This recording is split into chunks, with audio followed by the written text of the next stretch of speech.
Hello students and welcome back to our session. This is your answer Nayadi sir going to solve some more important question of exercise 5.3. So let's begin. Your fourth question, how many terms of the AP 9, then comes 17, then comes 25 and so on must be taken to give a sum of 636. So in this question a series is given. The series is 9, then comes 17, then comes 25 and you know very well.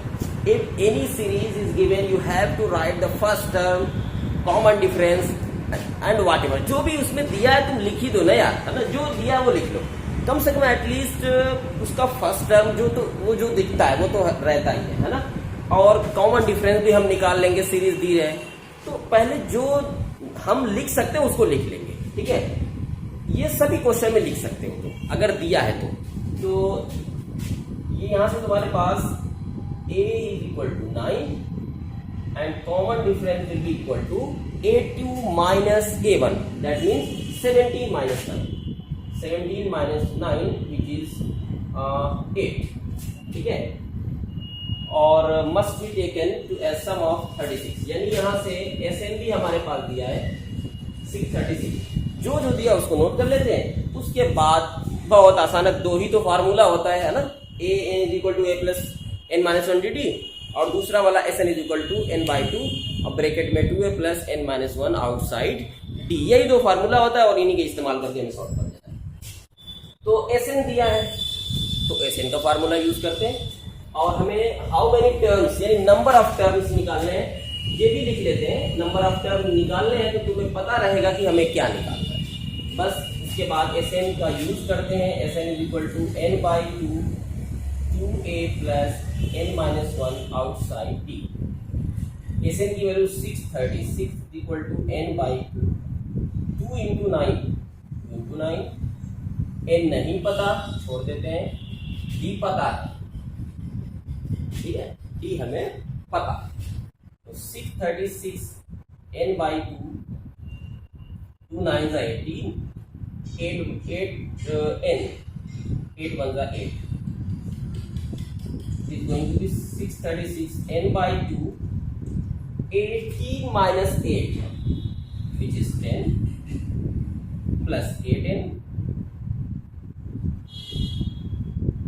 n by 2. You can take 2 common, then 2 which is going to be 5 plus 4n. 2 got cancel each other, then you will get 636 is equal to देखो यहाँ पे n बचा है, n into 5n 4n into n plus 4n square.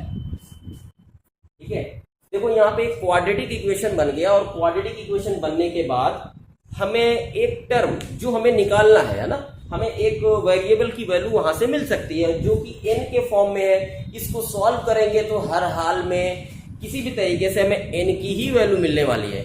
ठीक है, यानी हमारा question करीब 90% हो चुका है. ठीक है, इसको हम क्वाड्रेटिक इक्वेशन की फॉर्म का अगर बनाएं तो हम इसको लिखेंगे 4n square plus 5n minus 636 equal to 0. अब इसको हम मिडिल टर्म स्प्लिटिंग के थ्रू सॉल्व कर सकते हैं.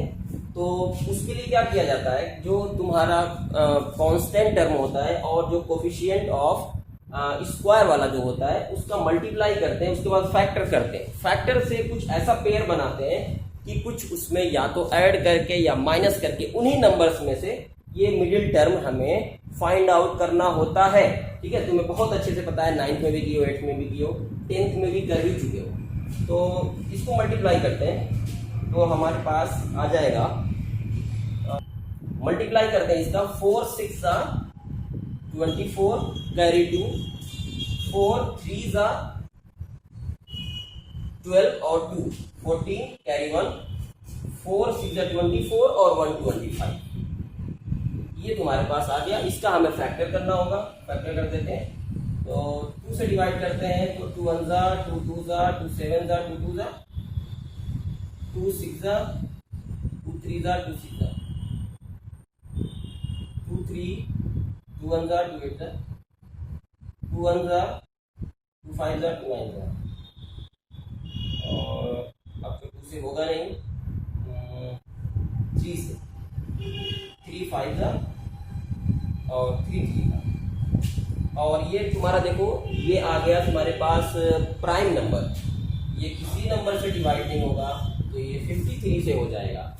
तो 53 और ये तुम्हारे पास नंबर है, देखते हैं कॉम्बिनेशन बनाते हैं, 2 to the 4 2 to the 8 2 जा 16 16 3 जा 48 48 और 53 मिल गया 53 और 48। तो यहाँ से ले लेंगे हम 4n² और हमें प्लस में मंगाना है तो प्लस में लिख देते हैं 53n माइनस 40n माइनस 636 0।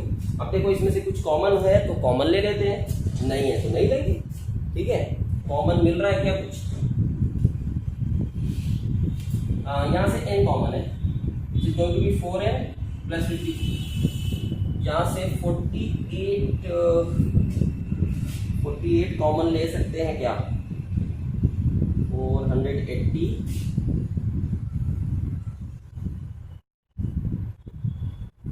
ठीक है, देखते हैं क्या कॉमन लिया जाए। इसमें से कॉमन ले लेंगे, देखो 12 अगर कॉमन लेंगे तो 12 4 जा यही चीज मिलनी है, ठीक है। तो ये n हो जाएगा और यहाँ से अगर हम कॉमन लेते हैं 12 को, 12 5 जा और 12 3 जा, ये तुम्हारे पास हो गया इक्वल टू 0। तो तुम्हारे पास एक आ जाएगा 4n प्लस 53 और दूसरे में आ जाएगा n minus 12 is equal to 0। अब यहाँ से तुम्हारे पास n की 2 वैल्यू आएगी, दोनों में से कोई एक लेनी होगी, जो सही आएगी वही ले लिया जाएगा। तो यहाँ से लिखेंगे 4n plus 53 equal to 0, that means 4n is equal to minus 53, that means n will be minus 53 by 4 और एक आ रही है n minus 12 equal to 0, that means n will be 12, ठीक है। हमने इसको स्क्वायर ब्रैकेट बना दिया, क्योंकि हमें यही लेना है। ये क्यों नहीं लेना है? क्योंकि नंबर ऑफ टर्म कभी भी माइनस में नहीं हो सकते, therefore it is rejected, ठीक है। नंबर ऑफ टर्म हमारे पास आ गए 12, so this is your final answer। So in this series there are 12 terms. Your next question is, the first term of an AP is 5, the last term is 45 and the sum is 400, find the number of term and the common difference। तो इस series से हमें first term, find the number of term, sorry यानी n की value पता करना है and the common difference, और d की वैल्यू पता करना है, और सब कुछ तो दिया ही है। द फर्स्ट टर्म देखो यहाँ से गिवन क्या है, first term will be 5, the first term of an AP is 5, the last term भी दिया है। ओह माय गॉड, ये तो बहुत इजी है, लास्ट टर्म जब भी दिया रहता है बहुत इजी होता है। एंड द सम यानी Sn की भी वैल्यू है 400, find the number of term and the common difference, ठीक है। n की वैल्यू फाइंड आउट करना है और d की वैल्यू। तो अगर सम हमें दिया हो और a भी हमें पता हो और हमें l भी पता हो तो हमें n निकालना बहुत आसान है। तुम पता होगा एक formula, Sn is equal to n/2 a plus l, बस यही है, काफी यही है। Sn की वैल्यू रख देंगे 400, n/2, first term 5 and the last term is 45, that means 400 will be equal to n/2 into 50, 0 0 cancel हो गया और ये तुम्हारा हो जाएगा 80 is equal to 5n, that means n will be 80/5, that means n will be equal to 16, यानी यहां से नंबर ऑफ टर्म आ गया 16। अब हमें पता करना है कॉमन डिफरेंस, है ना, d की वैल्यू हमें पता करना है। देखो ऐसा करते हैं, देखो हमारे पास लास्ट टर्म दिया है, a की भी वैल्यू आ गई है और n की भी वैल्यू आ गई है। ऐसा करते हैं, ये वाला फार्मूला लगा लेते हैं, n is equal to a plus n minus 1 outside d। क्यों लग सकता है ना, लास्ट टर्म भी दिया है, यहाँ पे लास्ट टर्म 45 है और a की वैल्यू भी 5 है और n की वैल्यू अभी तुमने अभी मंगाया, क्या आया 16, तो 16 माइनस 1 यानी 15d, बस लग गया। ये इधर अगर हम इसको शिफ्ट करेंगे, that will be equal to 40 is equal to 15d, that means d will be 40/15 and if you do simplification here then 5 8 जा 5 3 जा, that means d d will be equal to 8 by 3. So this is your final answer. N is equal to number of term is equal to 16 and d is equal to 8 by 3. So now let's move to the next question. देखो next question है the first and the last term of an AP are 17 and 350. इस कोई series है जिसका first term भी दिया है last term भी दिया है. नोट कर लेते हैं ना. तो ए की वैल्यू 17 और एल की वैल्यू 350. ठीक. And the common difference 9. सब कुछ तो दिया है, कॉमन डिफरेंस भी दिया है. How many term are there and what is their sum. इस सीरीज में कितने टर्म होंगे और उनका सम बताइए. टर्म यानी n की वैल्यू पता करना है और Sn की वैल्यू हमें फाइंड आउट करनी है. So let's do the question. You know very well the formula is, if the last term is given, then your formula will be equal to L is equal to A plus N minus 1 outside D. Last term दिया है तो मैं सब कुछ तो दिख रहा. देखो एक इमेजिनेशन, दिमाग में एक सोचो, एक कॉन्सेप्ट बनाओ कि हमें कौन कौन सी चीज दी है. अगर किसी भी फार्मूले में अगर सभी वैल्यू दी है, हमें कोई एक पता करना हो तो बहुत आसानी से पता कर लेंगे. तो देखो यहाँ से L की भी वैल्यू है, A की भी है, D की भी, N पता हो जाएगा और वही हमें यहाँ पे निकालना है. ठीक है. L की वैल्यू 350 रख देंगे और ये 17 और n हमें फाइंड आउट करना है और d की वैल्यू है 9. Is equal to 350 equal to 17 plus 9n minus 9. 350 is equal to 8 plus 9n. If you shift 8 there, then you will get 342 is equal to 9n. That means 9 is equal to 342, n will be equal to 342 by 9. And will be equal to 9 3s are 27. Remaining कितना आया 7 और 2 72. 9 8s are. That means your number of term will be 38. इस सीरीज में कितने number of term है 38. अब उसके बाद हमें यहाँ पे फाइंड आउट करना है फाइंड देयर सम. तो Sn का फार्मूला होता है n by 2 2a plus n minus 1 outside D. Sn तो S38 लिख देंगे. 38 by 2 first term is 17 plus 38 minus 1 37 into D. That means 37 और D की वैल्यू 9 दे रखी. इसी को सिंप्लीफाई कर देना है. S38 इज इक्वल टू 19 है ना. 2 19 और is equal to 34 plus 9 7 63 9 7 63 carry 6 9 3 27 और 6 33. S38 will be equal to 19 into, इसको ऐड करते हैं. देखो इसको अगर ऐड करेंगे तो 4 और 3 7, 3 और 3 6 और ये 367. तो इसको अगर हम मल्टीप्लाई करेंगे विच इज 19 है ना. इसको मल्टीप्लाई कर लेना और तुम्हारा आंसर आ जाएगा. तो मल्टीप्लाई करोगे तो तुम्हारे पास आ जाएगा 6 से 9 7 is your final answer. Okay, now let's move to the next part. आते हैं इसके नेक्स्ट पार्ट पे, नेक्स्ट क्वेश्चन पे, which is 7. Find the sum of first 22 term of an AP in which d is equal to 7 and 22nd term is 149. हमें सम of 22 term निकालने, यानी हमें S22 निकालने हैं और हमारे पास सिर्फ यहाँ पे एक कॉमन डिफरेंस है और 22nd टर्म दिया है विच इज 149. तो ऐसे क्वेश्चन को देखो हम कैसे करते हैं. तुम्हें याद होगा कि अगर 22nd है तो अगर हम उसको ये लिखें A22, इसको हम क्या लिख सकते हैं. इसको लिख सकते हैं A plus 21D.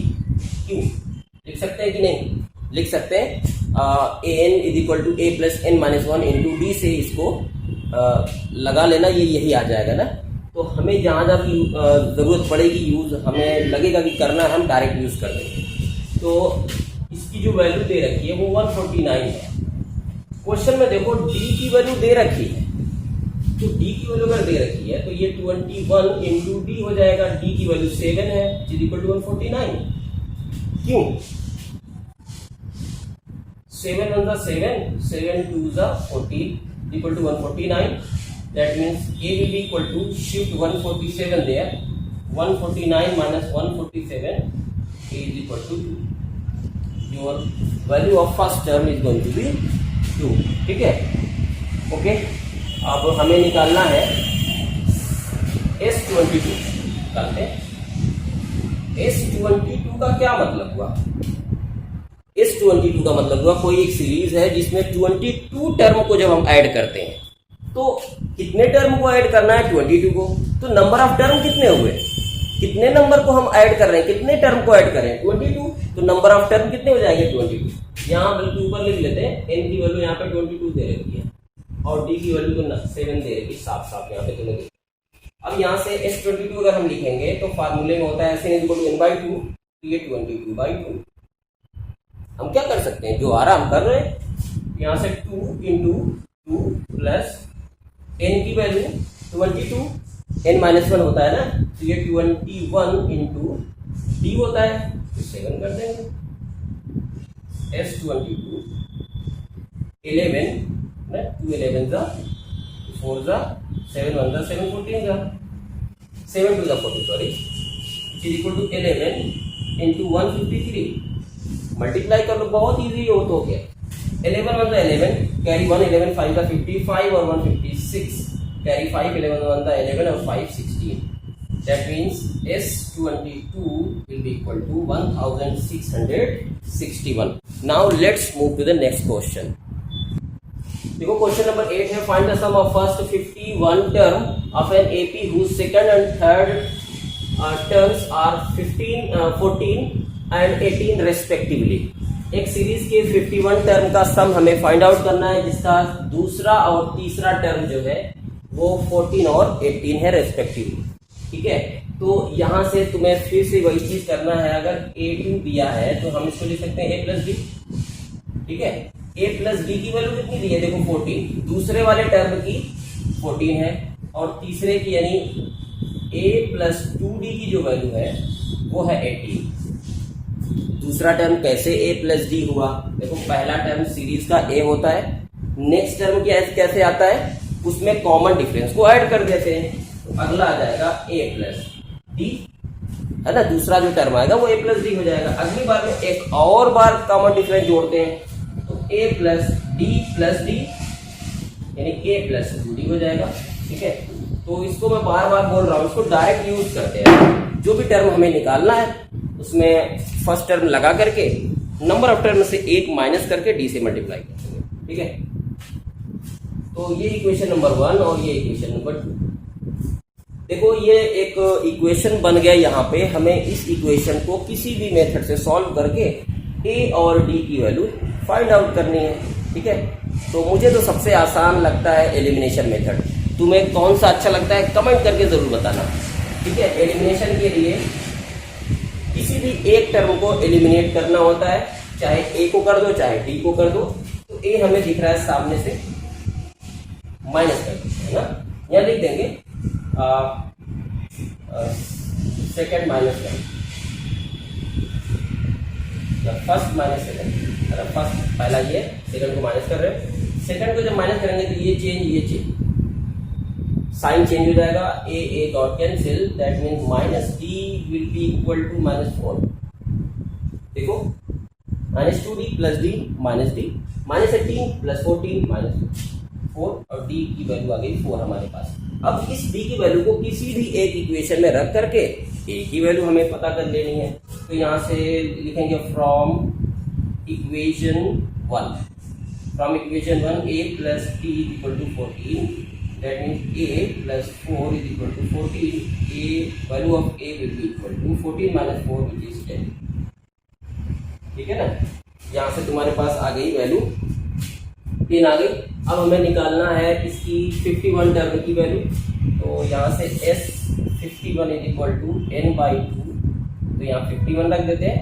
51/2 2a plus n-1 और d, तो यहाँ पे d ये 51 माइनस, ठीक है। और इसी की वैल्यू हमें निकालनी है, तो 51/2 2 इंटू 10 20, 50 माइनस 51 माइनस 1 50 और d की वैल्यू 4, यानी 50 इंटू 4 51/2, ये 20 प्लस 200 which is 51/2 इंटू 220, है ना। 200 प्लस 20 अगर ऐड करेंगे 220, ओ माय गॉड, 51 इंटू 110 हो जाएगा, 110 हो गया। अब मल्टीप्लाई कर देते हैं, 11 1 सा 11, कैरी आया, दिख रहा है, दिख रहा है, नहीं दिख रहा है, अच्छा नहीं दिख रहा है, तो चलो ये कर देते हैं। 51 इंटू 110, 11 1 सा 11, कैरी 1, 11 5 सा 55 और 156, और एक जीरो इधर बच रहा था, उसको हमने यहाँ पे नोट कर दिया। So that means your S51 equal to 5610, this is your